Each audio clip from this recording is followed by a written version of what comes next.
What's up, you guys? My name is Benita Botello, founder of Book Beau. And I'm Arel Avellino, co-founder of Book Beau. And this is our era. What about you? What about you? What about you? What about you? This is My Era podcast. We spark the minds that set the trends that change the world as we know. And it starts right now. So let's go. This is My Era. Hosted by Beau and yours truly, Mr. Alexander Starr. This is my era. Represents everybody who knows they want a better world and does something about it. This is our era. What about you? What's up, everybody? Welcome to the This Is My Era podcast. Once again, my name is Mr. Alexander Starr. I got my co-host, Mr. Beau, in the building. Look, I'm in sunny South Florida. It's like 85 degrees outside. My goal is to spread that sunshine to everybody wherever you're at. Kuda, what's it looking like in New Jersey? It's looking a little windy, cloudy, cold, but there's a lot of sunshine in my heart, so it's all good. Oh, batting my eyelashes right now. So today, we're just going to have fun today like we do every day. So we got some really cool people with us. We've gotten to spend a little time getting to know them and getting to connect, and now we want to share their gifts with y'all via this podcast. So we have the team from Book Beau, Benita Botello, and Arel. I don't know how to say his last name, but Arel is in the building. Avellino, there we go. And how are you guys doing this morning? Good morning. I'm doing well. I'm doing really, really well. Yeah, I am also doing well, and I'm experiencing the same wind that you are, Kuda. So I know. In Virginia, it's probably a little bit harder than over here, right? Like, we're having 70 mile per hour gusts, and people are like actually losing power. Like, power lines are getting taken out. Siding is coming off of houses. It's actually pretty intense. Damn, that's sad. Stay safe out there. Yeah. So anyway, today we're here to talk about Book Beau, the story, how you guys have built the company and kind of like where you guys are going. So the rumor mill says that Book Beau was born out of a little bit of customer frustration. So can you share a little bit more about, Benita, how you were frustrated, and it led up to you starting Book Beau? I was actually really, I loved when we were speaking earlier about your being a visionary. That resonated with me because I basically did the same thing as just a reader. I love to read, and I live in the Dallas-Fort Worth area, and there's a lot of really great opportunities for book signings and stuff here, and I'm just a natural fangirl. So anything that I really like, I go 100% into. So I found out some of my favorite authors would be in town. I was getting books signed, and I was actually working at FedEx office at the time. I think I was making $12.90 or something like that for the past 8 years. And I had no money. And so I was really nervous about ruining my signed book, but I didn't want to pay for another book because I just couldn't afford it. So I was trying to find some kind of case that protected my book the way an electronic case did. And there was nothing like it. And I did a bunch of research and I couldn't find anything. And I was like, am I the only weirdo that cares about what their book looks like? So I have no experience in sewing or anything like that. I ended up going to Dallas and taking an 2-hour sewing class. And I was in there with a bunch of pregnant mothers who were, trying to make baby clothes. And I just learned the real basics of a machine. And I started messing around with different thicknesses of padding and foam and figuring out what I wanted until I could create something that fit my book exactly how it should. Before, I was using an old iPad case that didn't fit. I showed my friends and they were obsessed and started asking me to make them and encouraged me to open an Etsy store where it's just been nonstop ever since. So that's kind of the quick speed fast of how it kind of came. So what were you doing at the time? Did you have a job? Yeah, I was working at FedEx office. I've come from a very hard background, everything. When I was in high school, I was changing into my work uniform in the bathroom and then leaving and going straight to work. I've been working really hard my entire life. because that's the only thing I've ever known, you know. School was a waste of time for me as far as I was concerned because bills had to get paid, you know. And I was working at FedEx office where I was just thankful to have insurance. And so I was there I was working as a shipping coordinator, and I was doing Book Beau on the side as well. So during my lunch break, I was bringing product in and packing it and putting it back in my car so I can take it to the post office. I was coming home and working another 3 to 4 hours that evening and waking up at 7 in the morning to go to work. And I was doing this really hard for 6 months. And that's when Book Beau started. So from Book Beau to 6 months, I was working my job and then full-time Book Beau as well. So I was getting in like crazy hours, and I was doing everything myself, customer service, making them, packing them, doing everything. I was exhausted. And by this time, people started kind of taking notice of what I was on Instagram, and I was getting copycats right from the jump. And it was really frustrating because this was my baby, and there wasn't even a thing called a book sleeve at the time. And I just, for whatever reason, I went with my gut for the first time in my entire life. I was like, I truly believe I have something here. And it's a good point in my life. You know, I've got a great relationship and someone who's very supportive. And I was like, I want to do this. Like, I want to give this everything I can because my job really sucks anyway. And if this doesn't work out, I'll go do something else.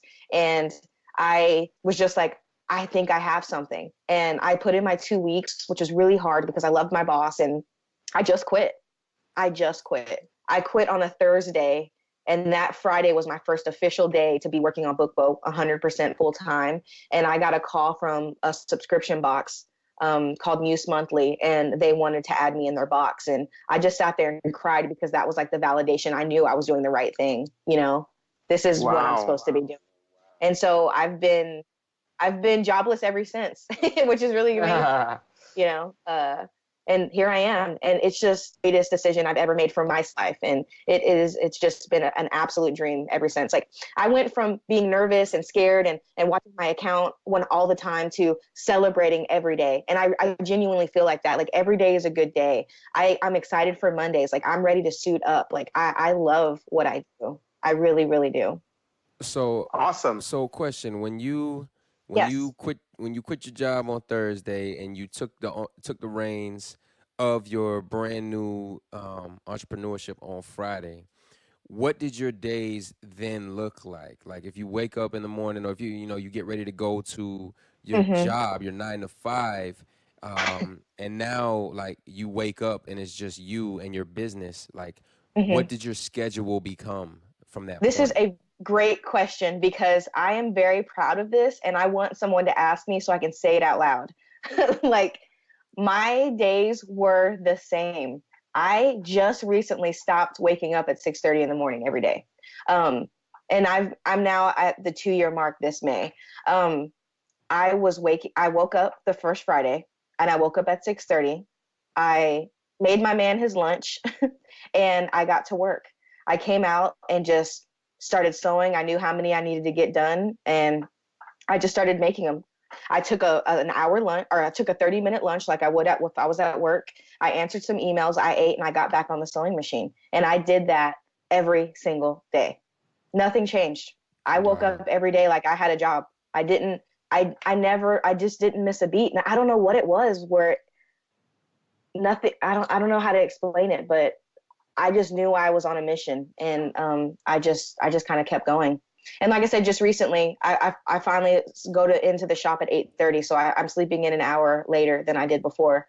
But now that I have a team, I wake up at 7:30, I grab coffee, and I head to a shop. I actually have, Arel and I have 1,000 square foot space here in Texas where we pack and ship all of our product, and so we hold it there. So I go into the shop and kind of just manage, answer emails, and make sure everything is a go. So when did you and Arel kind of like connect, and like what's the story there? Like, you know, because so far as you've been talking about the business, it was really just you and it's your baby, but now Arel is now part of the picture and is a co-founder. Yes. So let's hear that story. So with Arel, like I was telling you guys a little bit before, his wife was just, I guess, a fan of Book Beau. I think she'd actually won a Book Beau via a giveaway from another like blogger via Instagram. And she was like watching I was doing a lot of live videos at the time, and, you know, my Instagram stories were kind of lit. And I think she just was like, you know, thought I was a little bubbly and was like just talking to Arel about it. Actually, I'd really like to hear Arel's. Yeah. I've never heard this part, so I'd like Arel to take over from that. Yeah. So In that conversation.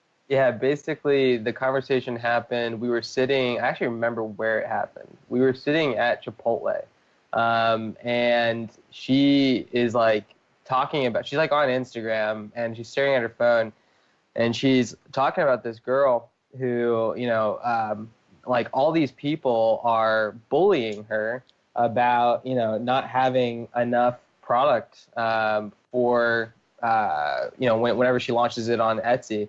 And I was like, dude, that's a great problem to have. Like, in my mind, I was like, I had never done like a product-based business, but everything I knew about products was like, the hardest part is just getting some demand. So I was like, that's a great problem to have. And then between like, I at the time, I was saying no to a lot of things. I was trying to step away from like a bunch of projects that I had that I was hoping would be bigger than they were. And they weren't. So, I finally was just like, kind of sick of doing things that, weren't profitable and weren't like taking off. So I hear about this. I'm just like, man, like, it'd be so fun to just like team up with her, because right away I was like, the moment she mentioned it, I was like, the only thing she has to do is just get a manufacturer, and she could do a Kickstarter. And I had done Kickstarters before. And I just, as I listed off these things that she could do, like I'm just this between me and my wife sitting at Chipotle, she like immediately messaged you, I believe, like straight from Chipotle. Yeah. So, and I actually got it right away because it was a really hard day because I did just have a sale. So to just kind of touch base with what Arel's talking about, I'm hand making all these by myself. I'm still doing everything by myself. And from the very beginning, my business model was I was only going to sell what I had available. It was the right thing to do. It was never really about the money for me. I wanted to always start with a solid foundation and make sure that I was under control as much as I could be. So I was only selling what I'd have. So I'd work my ass off for one entire week, like Monday to Friday. And whatever I had come Friday was my listing day. So some days were good. The music was really good on point every time. And I was really getting way more done than I did before. So I would announce that I was doing a listing and they were gone in 3 minutes. And then people would message me and, just saying like, what are you even doing over there? Like really putting me down. And I mean, I haven't seen my man in days. It's like, I'm working as hard as I possibly can. And it still wasn't enough. And it was just so hurtful. So they had sent me this message and I got it. And I actually just said no to somebody because there was another local girl who was in a restaurant business that kind of wanted to have her and her husband come on with me. And we had a little meeting because I was desperate for help at the time. And I just didn't know it. My hands were tied. And it wasn't what I wanted. It was weird. They were older. It just wasn't the vibe I was kind of going for. And so I told them no. And the same day, Arel I get this message and I'm talking to my man. And I'm like, I can tell these people no, right? Like, this is my business. Like, I don't have to say yes, right?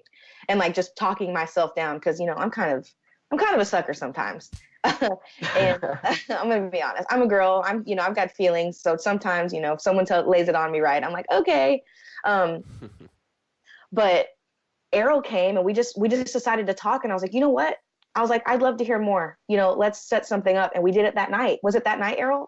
Yeah. It was like not even. All in an hour. It happened so fast. And now, what we committed to at the time was just the Kickstarter. The idea of doing a Kickstarter.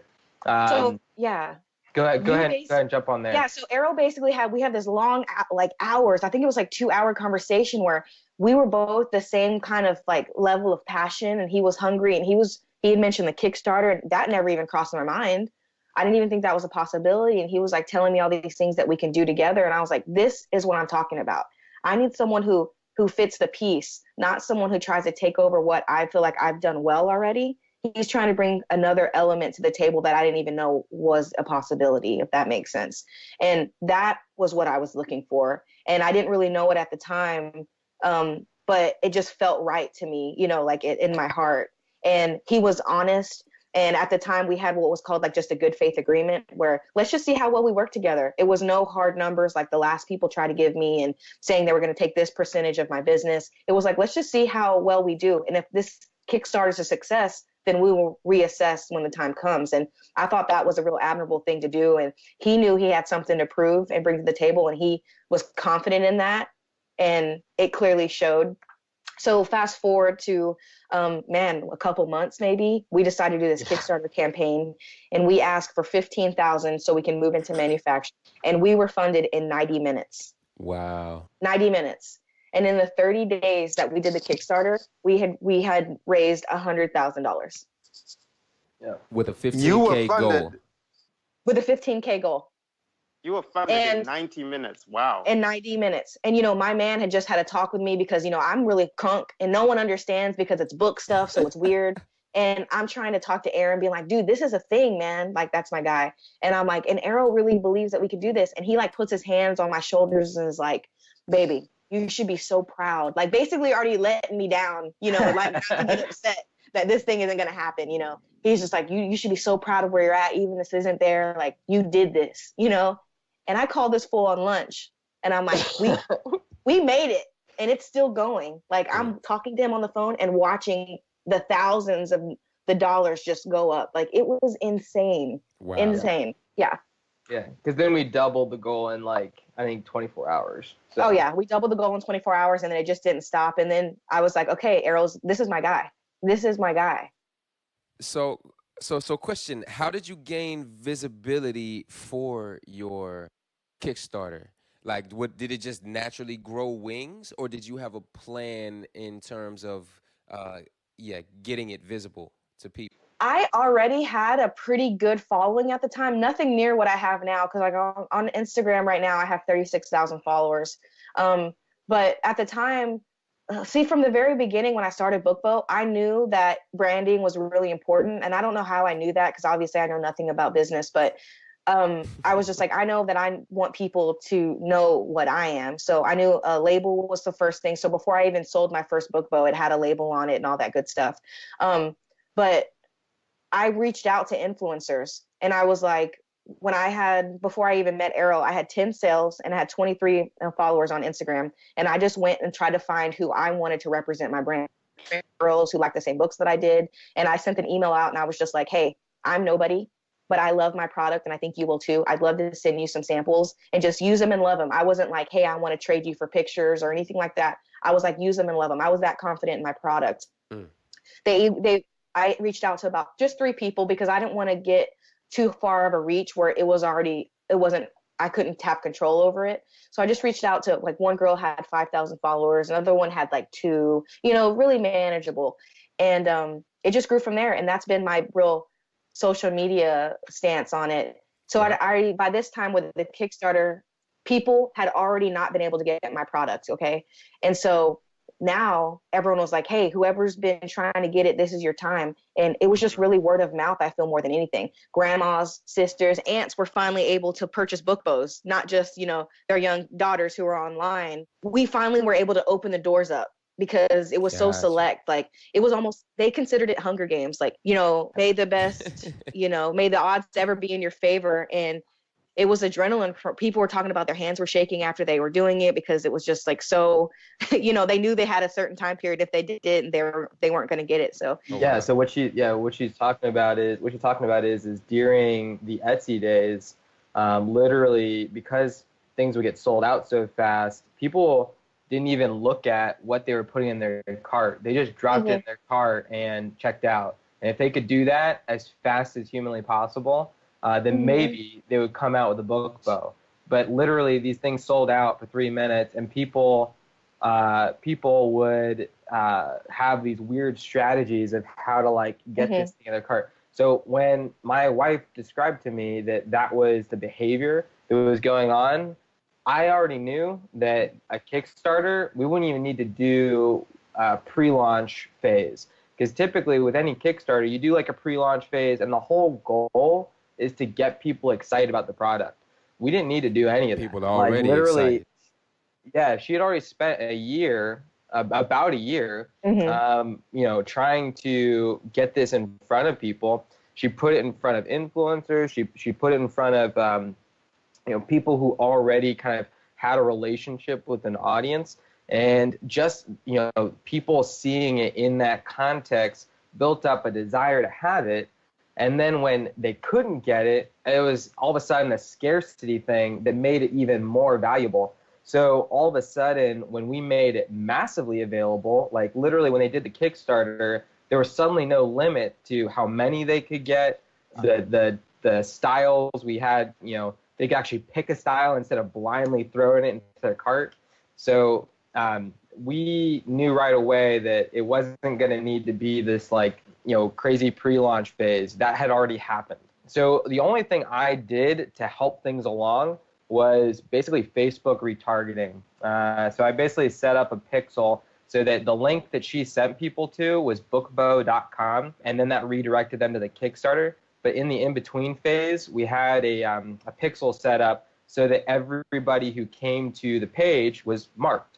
And once we got close to the end of the campaign, I basically ran a bunch of ads just retargeting people saying like, hey, campaign's almost over, campaign's almost over. And that was kind of like the biggest, that was probably like the biggest move that we did because people need a reminder, and they're not always going to be on Instagram at the right time, or wherever we're posting at the right time. They'll forget. So any way that you can put it in front of them again. He also made a really great video. We had an amazing professional video for Book Beau. Like it was like this is it. Like this is me. Like it was so. I'm still so proud of it. Like because Arel, you like specialize in video production, right? Yeah, yes. Yeah, definitely. And he is the man. Yeah, really? So I basically just pulled I pulled Sheila, my wife, I pulled several of our friends. Only a handful of them were actors. Well, because I really requested that I wanted this video to be everyone, because there aren't your typical readers. Like I want everyone to see themselves in this video. I don't want cute, skinny blonde girls because that's what I want my brand to look like. Like I want this to be real people because I felt like I'm a real person. I'm your average person. There's nothing really, anything extra. There's nothing extraordinary about me. Like I'm basic as it gets, and I beg to differ. Wanted your to book represent. Yeah. Thank you. Go. I'll take that, dude.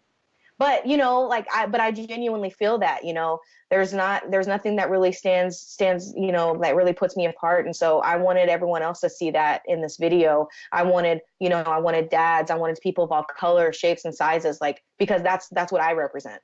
And Arel was able to do that for me. And these were all friends, and they were just as eager to be in the video and be, and support the product as we were. And so it was incredible. So now you went from grassroots. Now you're at above 50K a month. Is that figure still accurate? It is still accurate. It is still accurate. Going for 60K this month. Yeah, we've been able to, with the last few months, we've been able to do almost $10,000 more in sales every month, which is what our goal is for this next month, March. And I couldn't believe I didn't even think 50 was an option for February because it's such a short, quick month. And we killed it. I mean, we just killed it. And we still are not being able to get everything that everyone wants. Like they're still biting at the bit. They're constantly talking, I want to see in the shop. And it's almost like I still don't have enough time. There is not enough time in my month. There just isn't. Wow. It's a beautiful thing. It really, really is. And I feel like we still haven't even reached the audience that I feel we can reach. Like a lot of people don't know that there's a community on Instagram that's called Bookstagram, where there are a lot of young and older people who enjoy reading and stylizing photos and taking pictures and go to signings and whatnot. There are so many other people who aren't even aware that I exist, who love to read, travelers, people who read different styles of books, because right now I've got a big following of romance and what's called young adult, and which are some of the books that are being made into movies and stuff like that now. But there's people who read, entrepreneurship, biography books, travelers. I still have a whole audience, I feel like, that I haven't even been able to reach yet. And I'm still super hungry. So we hope to reach them soon. Yep. So my question to you guys is, what has been the recipe to success? Because you've really just shared kind of like the metrics, right? You've been growing significantly, which is really quite impressive. But I want to know, like, what have been the ingredients that you guys have been able to kind of like piece together in order for you to achieve this success? I would say persistence. And it's as corny as it is. It's what's worked for a lot of other people in business and in anything music. But that's been what's worked for me. It's not all sunshine and rainbows, and a lot of people don't like to talk about it. And it's what I like to talk about most, but it's the grit. The Kickstarter sounds great, and it should be my most proud moment because we were so successful, but it wasn't my proudest moment product wise. I wasn't happy with it. Because we were so in manufacturers' eyes, we were too small for the big guys, but we were too big for the small guys. So we were in this weird purgatory where we couldn't find that sweet spot, and we had to put our money where our mouth was. No, one person didn't even answer me back because I had a Gmail account, which I didn't even know that was a thing. And that really hurt my feelings. I had to really prove who I was. And so we got on a manufacturer. I found a manufacturer real last minute. We didn't have enough time to prep like I felt like we wanted to, the Kickstarter, and the product wasn't what I wanted. And some people were disappointed, and, it broke my heart. But the whole point of the Kickstarter was for product development. And so I remember when the first one got sent out and someone got it, and they were actually really disappointed. And, they kind of like lit me up on Twitter, and it was raining that day, and I pulled over into a parking lot and I cried. Like, all of everything that we worked for up until that point was like, that's it. Like, this is it. I never gave up. And to this point now, it's like, well, what can we do? Everything we do, we reassess. Like, what is working, what's not working. Like, I didn't lay out the blueprint for someone to come and steamroll me. So I am persistent, and I'm dedicated to working hard and not giving up on this. And that what I personally feel has what's made us successful. And bringing someone like Arel on to be the yin to my yang, because I'm kind of out of control sometimes. I'm really emotional. And then I've got Arel bringing me back down and like hitting me with facts and telling me that we're where we're supposed to be, and giving me the confidence that sometimes I don't have. I feel like that's what's worked for us, and that's why we keep going. Yeah. So Arel, in your words, Yeah, to follow up with that, because I would agree that, like, if we're gonna boil it down to a word, it is persistence. But then, like, some of the granular pieces of it are, that and really just quickly to comment on, Benita has that energy that launches new products, that conceptualizes new events, new things that we're doing. And I like to break it down to these are the things that we can focus on. These are the metrics that we can go after. This is the stepping stones. Because every now and then, there just needs to be like to somebody who has so much energy, there just needs to be something like grounded them to Absolutely. Springboard off of. So I was just gonna say too, I don't want to cut you off, Arel, but it's really 50% opportunity and 50% luck. I mean, from the opportunity, it's really personal on what you're gonna do next. But go ahead, Arel. While I had that on my head, I wanted to say that. That's good. Lay it down. Yeah. So the granular piece, though, of that idea of persistence is that, after we got back from the manufacturer, like a subpar product, it was just like, okay, the next question to ask is, how do we fix this? And that's not a question for us to answer. That's a question for the manufacturer to answer if he still wants our business. And so, like, just making it as simple as, like, the pressure doesn't need to be on us on certain points. Like, we can be like, hey, you still want to work with us? Then, you're going to need to step up your game and answer some questions. And then when it came to getting the site launched and set up, product in it a little bit, and that gave us a nice little boost. And then once we kind of got to the point where, we were obviously not satisfying the audience enough. Like we kind of outgrew our audience a little bit with like how much product we were putting out. Basically, we had people who they'd already bought a bunch of Book Beaux, and so we needed to get new blood in there. And that's when we started running advertising. And that was in November. And at that point, our numbers just started really, really skyrocketing. Because at that point, it was like, we already had proven everything. We'd gotten the right product to our audience. Because by that point, people were now liking the things that they got. It was getting more consistent. And then we started running cold traffic campaigns and stuff. And then doing email launches. And I think that the last piece for us was doing pre-orders in December. Launching again, kind of like we did with the Kickstarter, launching out some fabric designs that people could get, because we couldn't really give them enough variation. Like, they all wanted variation. The pre-orders kind of solved that for us, just giving us the ability to keep up with how much our audience was growing month after month. Every time we launched a pre-order, basically people would jump on it, and we could order a lot more fabric that month. So that was kind of, I would say that was kind of pieces of it. Just sort of like, as each problem kind of came to us, we decided on a logical way to like solve it that would work for us at the time. Because really, we couldn't have come up with the business model that we have now, from the beginning. It's just sort of slowly developed. Cool. So maybe let's get into some of the blocking and tackling stuff. So on a day-to-day, Arel, like, what are you working on? What are you looking at? What's your overall strategy to drive that quote-unquote new blood that you want to see come into your business? I know you've said Facebook ads. Is it the only thing that you're doing? And are you also leveraging other tactics to then follow up to really close the loop on these new customers? Yeah, so basically, I heard somebody say that if you double down on what's working, that's the best strategy, specifically from 0 to 1 million.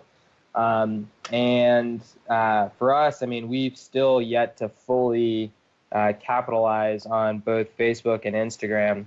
So, we're still running ads and we're still increasing our budget there.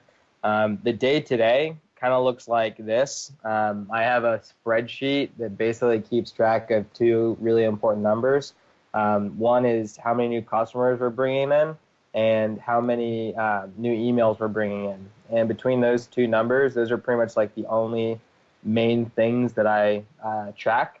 And we know what our value per customer is. And so long as we increase the number of customers we're getting in, and we are continuing to email and engage the current customers that we have, that value isn't going to change, and there'll be opportunity in the future to increase it.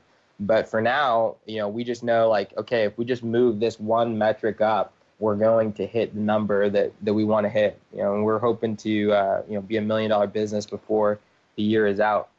Awesome. And Benita, one of your passions is going to schools and motivating students and giving speeches. So 2 questions for you. Why is this important to you? And secondly, what is your plan for 2018 to do more of this? My motivation is my background.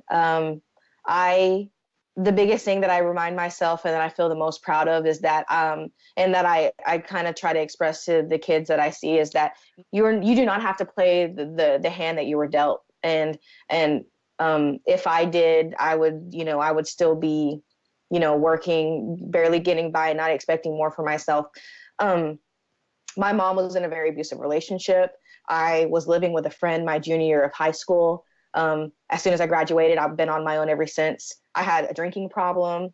Everything statistically that could have been laid out for me, being young, Hispanic, and coming from a background of a family who didn't go to school or have any education, I was set up for the same exact future. And I just refused to lie down on this life. And I finally decided, I got in trouble. I finally decided to get my life together. I found a really great man who saw the potential in me, who was very patient. And it's just really important. I know for a fact that if I would have saw somebody like myself in school who came to speak to me, who just said one thing that was important, or made me feel like that was a possibility, then it could have changed my life earlier. It could have saved me maybe from some of the hardships that I had to experience. And, everyone else in your life is so preoccupied with their own drama. Luckily, I was level-headed enough and I felt strong enough to get past those kind of dark times. But that's why it's important to me. It just felt so out of reach for me because there was no one that looked like me that made sense to be something that could be anything. So that's really why I want to do it. And in 2018, I'm just trying to put myself out there, in anything in life. I just really don't have any expectations with this business. I never thought that it would be this. I just did it because I really enjoyed doing it. I didn't even get my .com right away because I was just happy to be kind of doing something else. And we had to buy my .com from somebody because I was so naive in the beginning, and so that's what I just hope to do. In 2018, I just want to talk to as many kids as I can. I do this all free. I travel, I go, I talk to them. I'm actually donating 80 Book Beaux to 3 classes that I just went and spoke to in Dallas. I think it's called Hill Elementary School. And, I've got kids who are like, will you be my mom? And like hugging me and like looking up and following me around in the pool. It's just such a great feeling, to kind of be there. I just want to inspire as many people as I possibly can. Amen. And that's why we do what we do. Like, I love hearing that because, you mentioned that your mom was in an abusive relationship. Like, you can just imagine that when these kids see you, like the kids who say, will you be my mom? You can imagine what they're seeing at home. Yeah, no. And I 100% agree with that. Like, and I know it. Like, I went to school because I knew I was going to eat that day. Like, that is as real as it gets. And nobody wants to talk about that. Even before, as a grown adult, like when I was living in an apartment with no furniture, like I ended up getting a DUI. Like I had to take responsibility for my actions. I had no furniture. I was working at FedEx and waiting tables, and I was sneaking ham in my apron because I knew I had a loaf of bread at home. Like, and this is me as an adult. Like this is real life for so many people. And not only was I, like when I was in elementary school, excited to go to school that day because I was going to be able to eat. But then I was embarrassed for people to know that I had free lunch. Like, it's a constant battle with what you're really dealing with in real life, and then having to, put on a front to other people so they don't make fun of you. Like it's heartbreaking. And so for me to kind of put myself out there and be as real as I can with these kids and them look up to me. And someone just asked if I wanted, and this is the same class, asked if I wanted kids, and I actually said no. And then like 2 questions later, someone asked if I'd be their mom, and I was like, I just told you I don't want no kids. And they're like all laughing. But then they come up and run and give me a hug. Like, it's just, they need somebody like me, I feel like, because I needed somebody like me at the time and I didn't know it. But yeah. Awesome. So, oh my God, this is why we do this, because it's rewarding to hear stories and hear triumphs of, of stories like yours and people like you who are coming up. So we want to help everybody come up. Arel, thank you. do y'all have a code for our This Is My Era listeners so that they can get a nice little This Is My Era discount on Book Beau? Yep, absolutely. So if they use the code ERA30, they'll get 30% off their entire order. 30%. That's generous. Yeah, man. Thank you. Thank you guys for just coming. I mean, no. Best. And no pressure. Come check it out. Like, there's a little bit of my story on the website and like who we've worked with, just like come and check us out. And really, we just ask that people follow our journey because we're here for, and I don't want to be a cornball, but like, I tell Arel all the time, like, this is why we're doing it. Just like you said, Star, I am celebrating every day, man. And this isn't something that I take lightly at all. And I feel so grateful for everyone that's ever purchased from me or just supported me with, with positive feedback of any kind. Like, I'm just so grateful for this opportunity. I really, really am. Amen. Well, I just followed y'all, so I'm definitely clocking in with the journey. Awesome. I'll get that follow back. Sweet. Sweet. Yo, it's been an honor to have y'all on the show, man. Kuda, you got anything you want to rap with? I think Benita's story just like was a nice slam dunk. I always love it when she just lays it out like that. So yeah, no, we love you guys. We always love getting emails from people about love. This has just been an epic journey for the both of us, and we're just privileged to have people come along with it with us. Absolutely. Sweet. This story is going to have a happy ending. You know what I mean? If it's obviously book related, there will be a happy ending to our story, and it's because we chose to do something about it, and that's really what it comes down to. It's like make every day count. If you fail today, you know, you get a fresh start tomorrow. And that's all we can do. And we're just giving our best. So we're so thankful for you guys to have us on and kind of tell that story. So we appreciate it so much. All right. Yeah, and that's what This Is My Era is all about. You know, it's about people out there who are making it their era. You saw Absolutely. a need in the market. You're frustrated with regards to your and you took action, right? You did something. 100%. Right. And, you know, your action has then led to, 30,000 individuals, now having a solution to a problem that they had. And they were hoping that someone could solve it, and you guys did. So thank you so much for making it your era. And, we want to follow your journey, and hopefully we can have another, episode with you guys maybe a year or two from now, so that we can kind of like check in to see, have you hit that $1 million mark, or, are you now at 10 million? And also really see the impact that you guys are making in people's lives. So we thank you so much. Well, let's go. This is my era. Oh yeah. This is my era. It's the birthday time. This is my era. Come on. Come on. This is my era. What about you? Everybody runs the race. Some have what it takes, and others don't make it through. What about you? Stand up when they call your name. Stand out when you do your job. Let greatness notice you. If you're just wishing for glory, then what are you asking? Victory ain't sweet if you don't live through the pain. So many great ones before me found glory everlasting. That's what I came to do, came to be. Cause see, this is my era. Oh yeah. This is my era. This is my era. Come on. This is my era. This is my era. Come on. This is my era. What about you? This is my era, this is my era. The mission and the vision never been so clearer. Seems like the world ain't getting no better. If you wanna see a change, take a look in the mirror now. You possess the key to unlock it. Open up the door, opportunities knocking. You can't deny.